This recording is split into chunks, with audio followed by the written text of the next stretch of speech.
और वो अगर शॉर्ट होगी या फिर उनकी वायर आपस में मिली होगी, यानी कि वायर शॉर्ट होगी या कहीं से कटी होगी, तो फिर ये एरर आएगा। फिर आपने इसे चेक करना होगा, उसी चीज़ को चेक करना होगा जिसकी वजह से ये एरर 5 नंबर का है, जिसकी वजह से ये 5 नंबर का एरर आया होगा। जैसा कि मैंने आपके सामने चेक किया और बहुत जल्द मैंने इसको सोल्व किया। तो फ्रेंड्स, इसी वजह से शॉर्ट सर्किट होता है और एक ख़तरनाक किस्म की आग लगने का खतरा होता है और हमारा इन्वर्टर भी जल सकता है। मैं आप लोगों से गुजारिश करूंगा कि आप लोग इस चीज़ का एहतियात करें। जब भी ऐसा कोई भी मसला है, आप अपने घर पर, चूँकि घरों पर लेडीज़ होती है, तो आप उनको इस चीज़ का बता दें। अगर आपके कोई भी मसला है आपकी गैर मौजूदगी में, तो इसको कम से कम इतना कर सकें कि इन्वर्टर को ऑफ कर दें। यानी कि सबसे पहले आपने सोलर का ब्रेकर ऑफ करना है, फिर उसके बाद आपने बैटरी का ब्रेकर ऑफ करना है।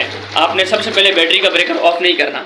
फिर उसके बाद जब आप इसको ठीक कर लेंगे, ठीक करने के बाद फिर आपने सबसे पहले आपने बैटरी का ब्रेकर ऑन करना है, उसके बाद आपने इन्वर्टर ऑन करना है, फिर उसके बाद आपने सोलर का ब्रेकर ऑन करना है, फिर उसके बाद आप अपने वापडा का ब्रेकर ऑन कर सकते हैं।